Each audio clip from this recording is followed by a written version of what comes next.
اعلیٰ حضرت رحمۃ اللہ علیہ فرمانے لگے ہمیں تو نشہ چڑھا ہوا ہے عشق رسول کا،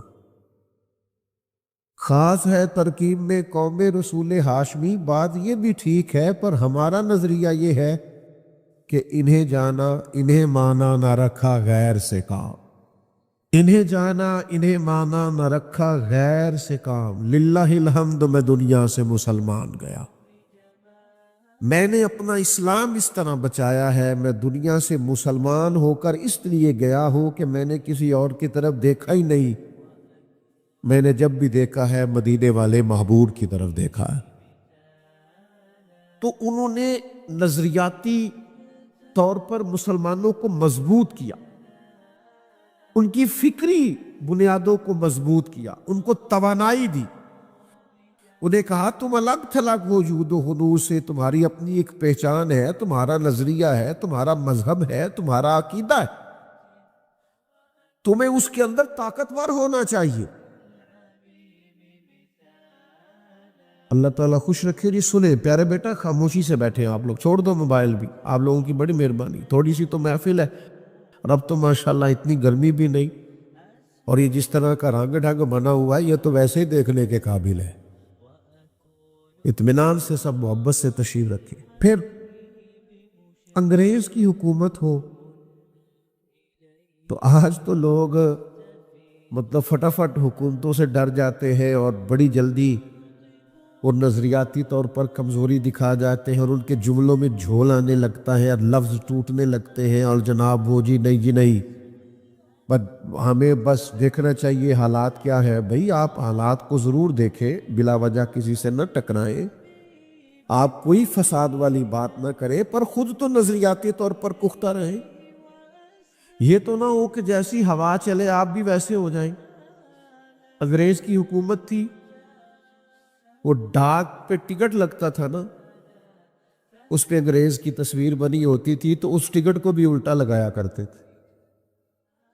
انگریز کی عدالت کو ساری زندگی عدالت نہیں کہا، کچہری کہتے تھے، فرماتے تھے عدالت تو وہ ہوتی ہے جہاں عدل ہوتا ہے، تو یہاں کون سا عدل ہوتا ہے، یہ تو کچہری ہے، آپ کچہری میں جائیں۔ تسلیم نہیں کیا عمر پھال، مسلمانوں کو ساری زندگی سمجھاتے رہے کہ تمہارا اپنا ایک تشخص ہے، تمہارا اپنا ایک نظریہ ہے، تمہاری دیکھیں نا اسلام کی اپنی الگ پہچان ہے۔ آج مسلمان اس پہچان سے عاری ہوتا جا رہا ہے۔ یہ سر پہ پگڑی باندھنی ہے نا، تو سادی پگڑی باندھ لے، ایسے نہیں کیا اسلام نے۔ نبی پاک علیہ السلام نے الگ تشخص دیا، تم مسلمان ہو، تمہیں ہر وقت مسلمان رہنا۔ حضور نے فرمایا یہودی بغیر ٹوپی کے پگڑی باندھتے، تم نے ٹوپی پر پگڑی باندھنی ہے، یہودیوں کی مخالفت کرنی۔ تمہارا اپنا نظریہ ہے، تمہارا طرز زندگی ہے، تمہارا طرز حیات ہے، تمہیں اپنے طرز حیات کی طرف لوٹ کر پلٹ کر آنا ہے۔ یہ داڑھی اور مونچھیں رکھنی ہے نا، تو حضور نے فرمایا مونچھوں کو پست رکھنا، داڑھیاں بڑی رکھنا، ذرا یہودیوں کی مخالفت کرنا، ان کے طریقے پر عمل نہیں کرنا۔ یہ سر پہ بال نکالتے تھے تو عیسائی اس طرح کی مانگ نکالتے اور یہودی اس طرح کی نکالتے، فرمایا تو بیچ سے نکالو۔ ہمارا خاص ہے ترکیب میں قوم رسول ہاشمی، ہمارا ایک تشخص ہے، اپنا ایک طرز زندگی ہے، اپنا ایک طرز حیات ہے۔ ہم کو طفیلی لوگ ہیں کہ جو فیشن آج ٹی وی پہ دیکھا سویرے کر لیا، ہمیں سارا کچھ ہمارے محبوب نے عطا فرمایا ہے، ہمیں ہر چیز وہاں سے لینی۔ دیکھیں نا، سیدھے ہاتھ سے لین دین کرنا، سیدھے ہاتھ سے چلنا، یہ حضور علیہ السلام کا طریقہ ہے۔ سیدھا قدم پہلے ہٹانا، اٹھانا، یہ سرکار کا طریقہ مبارکہ ہے۔ تو اعلیٰ حضرت مسجد میں آتے تھے تو سیدھا قدم رکھتے، پھر جس صف میں جاتے وہاں سیدھا قدم رکھتے، پھر جس صف میں جاتے اس میں سیدھا قدم رکھتے۔ تو یاد رکھیے گا کہ اسلامی تشخص، سنت اور شریعت کی پابندی اور مسلمانوں کو بحیثیت مسلمان مضبوط کرنا، ڈرے ڈرے نہیں رہنا چاہیے، سہمے سہمے نہیں رہنا چاہیے۔ ہمارے یہاں کچھ لوگ نا باقی سارے کام تگڑے ہو کے کرتے، اسلام کی بات ذرا آہستہ آہستہ کرتے، آپ تو اپنی برادری کا نام بڑا تگڑے ہو کے لیتے ہیں، تو غلامی رسول کا نام کیوں ٹھنڈا ہو کے لیتے ہیں؟ خاص ہے ترکیب میں قوم رسول ہاشمی، ڈٹ کر اپنی نسبت کا اظہار کرنا اور فکری طور پر مضبوط رہنا، یہ پیغام دیا اعلیٰ حضرت بریلوی۔ آپ کمزور نہ پڑے، کہیں کچے نہ ہو، آپ کے مزاج کے اندر کہیں کمزوری نہ آئے، آپ بحیثیت مسلمان ہمیشہ اپنے آپ کو مضبوط رکھیں، یہ ان کی سوچ تھی۔ اور ہر میدان میں مسلمانوں کی قیادت کرتے، وہ فتویٰ لکھتے تھے، فتویٰ۔ یہ آج کل جو لفظ فتویٰ ہے، اس کی تشریح عوام کرتی ہے، وہ تشریح درست نہیں ہے کہ مجھ پہ فتویٰ نہ لگا دینا، مجھ پہ فتویٰ نہ دے دینا۔ فتوی کو کیا سمجھتے؟ فتویٰ تو دینی رہنمائی کو کہتے ہیں۔ آپ نے کوئی مسئلہ پوچھا، اس کی دینی رہنمائی کی، اس کے بارے میں قرآن کیا کہتا ہے، حدیث کیا کہتی ہے، کتاب و سنت کی روشنی کے اندر اس مسئلے کا جواب کیا، اس کو فتویٰ کہا جاتا ہے۔ اعلیٰ حضرت رحمت اللہ علیہ نے 13 سال کی عمر سے فتویٰ لکھنا شروع کیا۔ اس کا معنی میں یہ کروں گا کہ اعلیٰ حضرت نے 13 سال کی عمر میں تعلیم مکمل کرنے کے بعد مسلمانوں کی رہنمائی شروع کی۔ اور وہ ایسے نہیں فتویٰ لکھتے تھے، اعلیٰ حضرت کی ایک ایک سطر کو کھولا جائے نا، ایک ایک سطر کو، یعنی کتاب کی ایک ایک سطر کو، تو شاید 20 کتابوں کے حوالے نکل آئے۔ ایک ایک لائن میں کئی کئی کتابوں کی، یعنی قرآن حدیث کو سامنے رکھ کے ہندوستان کے مسلمانوں کی رہنمائی کرنا، انہیں مسئلہ بتانا۔ اور پھر علم کی کیفیت ہے، مجھ سے کوئی طالب علم، کوئی عالم ناراض نہ ہو جائے، چونکہ میں طالب علموں میں بھی سب سے چھوٹا ہوں، علماء میں تو خیر کوئی شمار ہی نہیں۔ ہمارے ہاں نا لوگ محنت نہیں کرتے، علم کے میدان میں بھی محنت نہیں کرتے۔ اور اب تو گوگل کا زمانہ ہے، اب تو گئے کام سے سارے لوگ۔ اب تو بچوں سے پہلے ہم پوچھتے تھے کہ یہ آیت کہاں ہے، تو وہ قرآن مجید میں سے نکال کے دیتے تھے، اب وہ اسی وقت گوگل پہ لکھ کے بتا دیتے ہیں فلانے سورت۔ بھئی آپ کتابیں نہیں پڑھیں گے تو آپ کیسے مضبوط ہوگے؟ میں اپنے طلباء سے کہا کرتا ہوں کہ ساری دنیا کا خیال ضرور رکھو، اخبار ضرور پڑھو، لیکن آپ سے لوگ سیاست کے مسئلے پوچھنے نہیں آئیں گے، دین کے مسئلے پوچھنے آئیں گے۔ آپ مہربانی کریں دین کے مسائل کو گہرائی سے پڑھیں، قوم کی صحیح رہنمائی کریں، مشقت کے ساتھ دین کے مسائل کو پڑھیں، اترے اس سمندر میں۔ قوم کو ضرورت ہے، قوم تشنا ہے، قوم آزمائش میں ہے، قوم سمجھنا چاہتی ہے۔ میں عوامی آدمی ہوں، میں ببانگ دہل کہتا ہوں کہ آپ طلائع کی دنیا میں لوگوں سے بات کریں، لوگ بات ماننے کو تیار ہیں، قبول کرنے کو تیار، لیکن وہ مشقت نہیں رہی، وہ محنت نہیں رہی، وہ قرآن و سنت میں جو ہوتا زنی کبھی ہوتی تھی، اور موتی ڈھونڈ ڈھونڈ کے لوگ لے کے آتے تھے، وہ سارا کچھ ہمارا موبائل چھین کے لے گیا اسے، وہ ذوق نہیں رہا۔ ایک پروفیسر سید سلیمان اشرف بہاری رحمۃ اللہ علیہ، اعلیٰ حضرت کے شاگرد الخلیل، علی گڑھ یونیورسٹی میں اسلامیات کے استاد تھے۔ تو وہاں ایک ٹیچر تھے جو ریاضی پڑھایا کرتے تھے طلباء کو۔ تو ریاضی کا ایک مسئلہ نوٹ سے الجھ گیا، حل نہیں ہوتا تھا۔ تو جو سیانے لوگ ہیں نا، آج بھی جو پڑھتے پڑھاتے ہیں، وہ رات کو مطالعہ کرتے ہیں، انہوں نے امدادی کتب رکھی ہوئی ہوتی۔ میں مشکل باتیں نہیں کرنا چاہتا، لیکن جس فن کا بھی کوئی آدمی ہوتا ہے نا، وہ ٹینسز پڑھانے والا ہو یا عربی گرامر پڑھانے والا ہو، وہ اس نے امدادی کتب رکھی ہوتی ہے، رات کو وہ مطالعہ کرتا۔ اور ہمارے بزرگ فرمایا کرتے تھے جو مطالعہ کر کے نہیں نہ پڑھاتا، سمجھو وہ پڑھاتا ہی نہیں، وہ ٹائم پاس کرتا ہے۔ مطالعہ کرتے، پڑھانے کے لیے پہلے آپ کو پڑھنا پڑتا ہے۔ آپ اس کتاب کی شروحات دیکھیں گے، پھر پڑھائیں گے۔ مسئلہ پہلے سمجھیں گے، جو آپ کو ہی سمجھ نہیں آیا وہ کوئی کیا سمجھے گا۔ تو پروفیسر صاحب انگریزی پڑھاتے تھے، تو ریاضی کا ایک مسئلہ الجھ گیا، تو بڑے لوگوں سے انہوں نے رابطہ کیا، ہندوستان میں مسئلہ حل نہ ہوا، یورپ جانے کا ارادہ کیا کہ وہاں کی لائبریریاں جہاں سے زیادہ تر ریاضی دان کام کرتے ہیں وہاں جاتا ہوں اور وہاں سے یہ مسئلہ سیکھ کے آتا ہوں. آپ کی توجہ ہے میری بات پر؟ جن کی ہے انہوں نے بتایا، جن کی موبائلوں پہ ہے وہ بولے ہی نہیں. کچھ کی موبائلوں پہ بھی توجہ ہے بڑی دیر سے، وہ نہیں بول رہے، ان کو پتہ ہے ہماری کدھر ہے توجہ.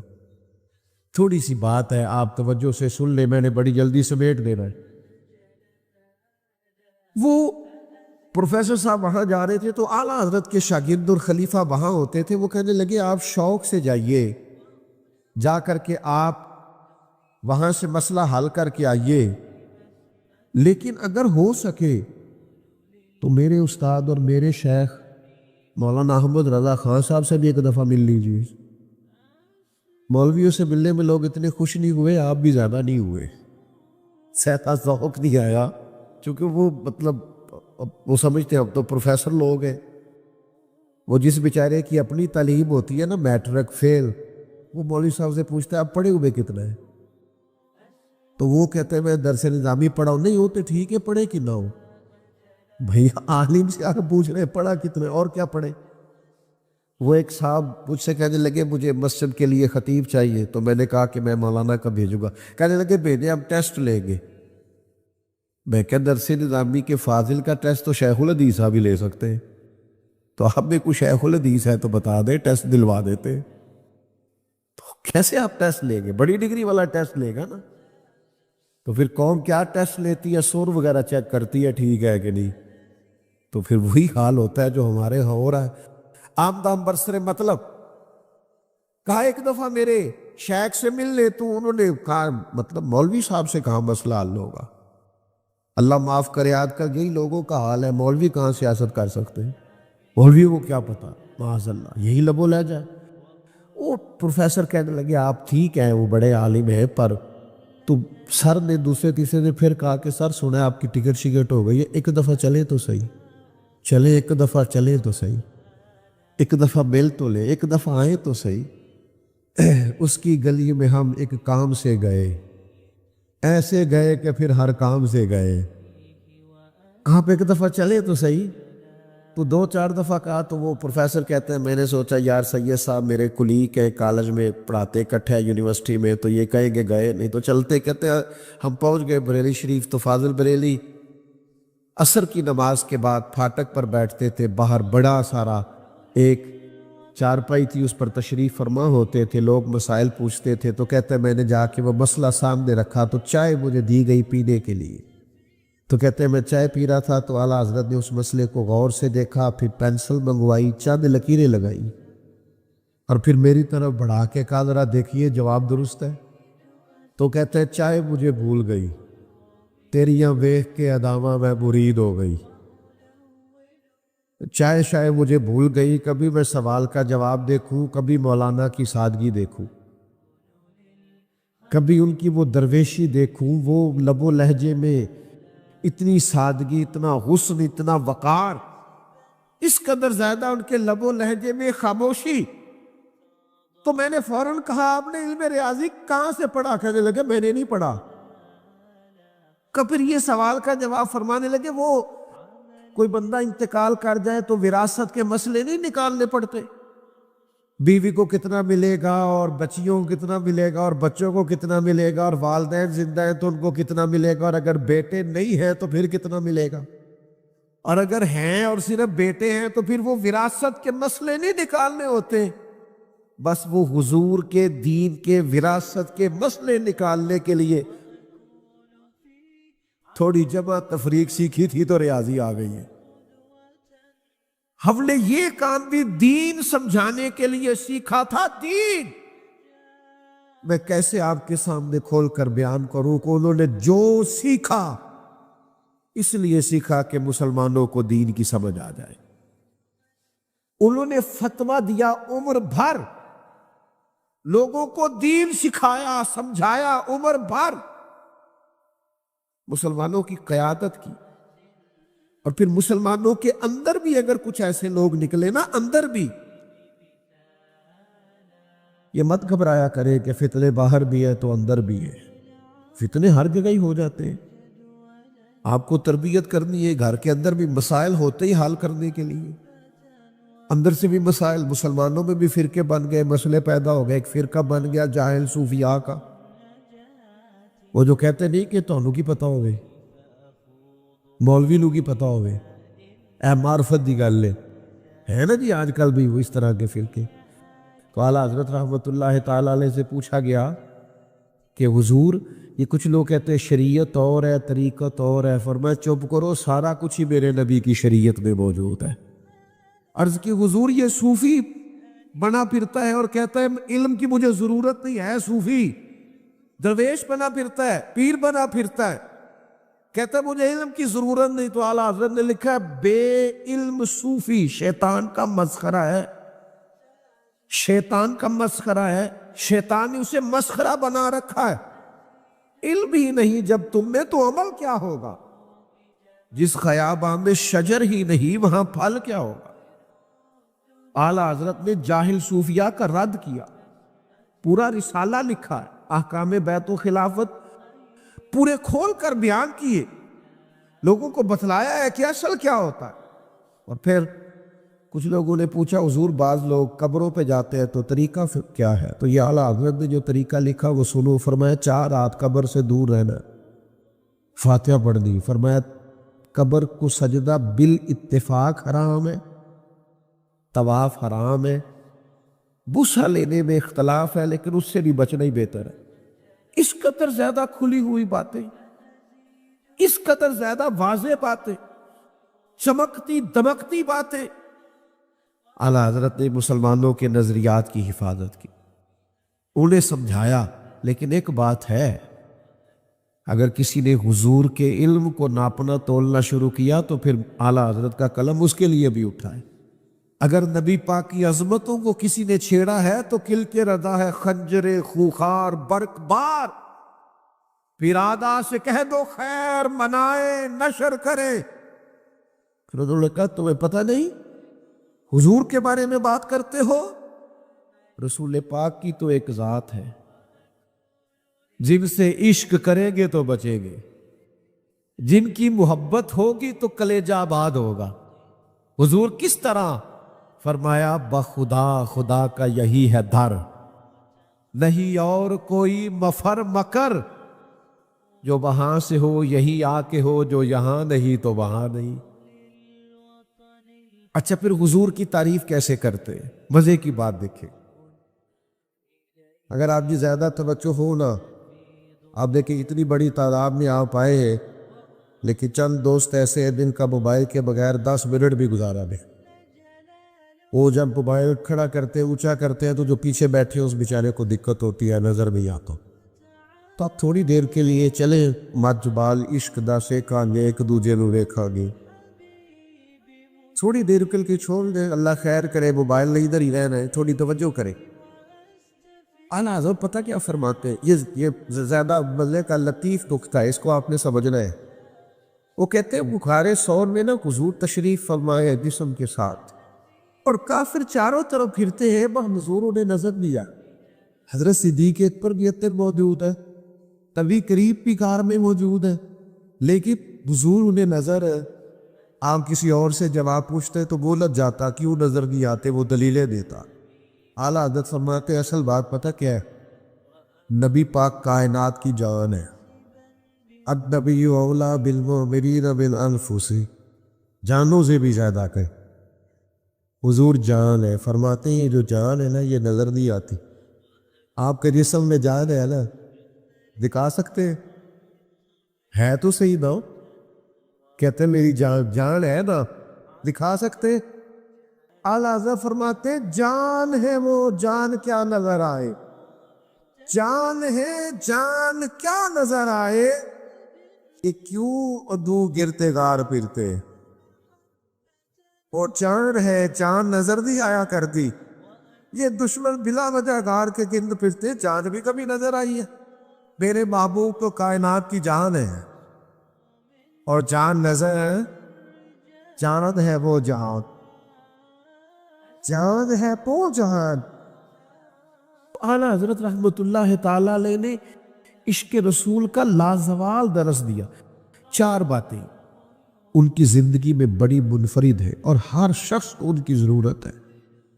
ایک علم ہم نہیں سیکھتے، ہمارے ہاں سننے سنانے کا مزاج ہے، سیکھنے سکھانے کا مزاج نہیں ہے، ہم پڑھتے نہیں، توجہ نہیں کرتے۔ داشکوہ تو ہمارا یہ ہوتا ہے نا، مولوی بتاتے نہیں، تو مولوی تو بیچارہ ہر جمعے منتیں کرتا ہے، بس ٹائم پہ آ جایا کرو، نہیں جاتے ہم، ہمارا مزاج ہی نہیں، آخر پہ جائیں گے 5 منٹ رہ جائیں گے تو ٹھیک ہے، پھر مولانا بھی آخری 10 منٹ کی تیاری کر لیا کریں گے۔ آپ ٹائم پہ آتے نہیں تو شروع کی تیاری کیوں کریں؟ وہ بھی کچھ خلاصہ پچھلا بیان کر دیں گے، کچھ اس سے پچھلا کر دیں گے، آپ وقت پہ آئے چیزیں ٹھیک ہو جائیں گی۔ ایک تو علمی ذوق، اور خوبصورت کر کے علمی ذوق، اعلیٰ حضرت کا بڑا گہرائی والا علمی ذوق ہے، پڑھنا لکھنا سمجھانا سمجھنا، قرآن مجید کا مطالعہ۔ کنز ایمان کو آپ دیکھیں گے تو تفسیری ترجمہ ہے قرآن پاک، ادب میں ڈوبا ہوا، روح قرآن کی بات کرتا ترجمہ، کیونکہ مزاج علمی ہے، ذوق علمی ہے، طبیعت علمی۔ نبی پاک کے ارشادات کو وہ بیان کرتے، حضور علیہ السلام کی سیرت کو وہ بیان کرتے، نبی پاک کے فضائل کو بیان کرتے، حضور کی عظمتوں کو بیان کرتے، صحابہ کی شانوں کو بیان کرتے، اہل بیت کے تذکروں کو بیان کرتے۔ علمی ذوق، اپنے اندر علمی ذوق پیدا کرے، ہر روز کو دین کی بات سنے، اسے لکھنا شروع کرے۔ یہ پیغام ہے اعلیٰ حضرت کا، ایک ایک دو دو چار چار 10 کر کے مسئلے سیکھے، ان کو اپنی زندگی کا حصہ بنائیں، اور دوسری ان کی زندگی میں جو انفرادی بات ہے نا، بڑی منفرد، بڑی انوکھی، بڑی زبردست اعلیٰ حضرت کے ہاں، وہ بات یہ ہے کہ ان کے ہاں علم کے فوراً بعد عمل کا بڑا زور ہے۔ وہ فرماتے تھے کہ عملی طور پر مسلمان کو تازہ دم ہونا چاہیے، اور اسے کوئی ایسا موقع بھی نہیں دینا چاہیے کہ شک پڑے کہ دین کی مخالفت کر رہا ہے۔ ایک صاحب ارنڈی کا تیل لے کے آئے مسجد میں چراغ جلانے کے لیے، لالٹین جلانے کے لیے، تو اس زمانے میں نا مٹی کے تیل سے لوگ لالٹین جلاتے تھے۔ جو لالٹینیں جنہوں نے دیکھی ہے پرانے لوگ، ان کو پتہ ہے، تو مٹی کا تیل بدبودار ہوتا ہے، مسجد میں جلانا درست نہیں ہے۔ تو اعلیٰ حضرت رحمۃ اللہ علیہ اس قدر زیادہ محتاط تھے کہ ہم دین کے نمائندے ہیں۔ یہ بہت سارے لوگ کہتے ہیں جناب، لوگ اعتراض بڑا کرتے ہیں، تو میں اپنے طالب علموں سے کہا کرتا ہوں پھر سب سے اونچی کرسی پہ بیٹھنا چھوڑ دو، سب سے اونچی کرسی پر تم ہی بیٹھتے ہو نا جمعے والے دن، تو پھر تمہاری شخصیت سب سے زیادہ نکھری ہوئی ہونی چاہیے، سب سے اونچی کرسی تمہاری، سب سے اگلا مصلی تمہارے پاس، تو پھر میرے بھائی تم اگر سب سے فائق ہو، عزت اور شان رکھتے ہو، تو پھر تمہیں بہت ساری چیزوں میں محتاط بھی ہونا پڑے، اس لیے کہ تمہارا شرف ہے، تمہارا مقام ہے۔ تو ایک صاحب نے کہا حضور یہ مٹی کا تیل نہیں، خوشبو والا تیل ہے، تو مسجد میں روشنی ہو جائے گی۔ تو فرمایا ٹھیک ہے، آپ اس کو لگائیں، اور پھر آپ اس طرح کریں کہ اس نہ لالٹین کے پاس کھڑے ہو جائیں، جتنے نمازی مسجد میں ہیں ان کو بتائیں کہ یہ مٹی کا تیل نہیں، اور جتنے باہر جائیں ان کو بھی بتائیں کہ یہ مٹی کا تیل، اس لیے کہ ہمیں لوگ دین کا نمائندہ سمجھتے ہیں۔ وہ کہیں کہ ان کے ہاں جلتا ہے تو باقیوں کے ہاں کیوں منائیں؟ بتاتے رہے، آپ علم لیں، پھر اس کے بعد مزاج عمل والا اختیار کریں۔ اگر آپ علم پر عمل ہی نہیں کرتے تو آپ تو 2 کشتیوں کے مسافر ہیں، آپ تو ڈبل مائنڈڈ زندگی گزار رہے ہیں، آپ کہتے کچھ اور ہیں، کرتے کچھ اور ہیں۔ جو لوگ علم پر عمل کرتے ہیں وہ آسان زندگی گزارتے ہیں، وہ ایک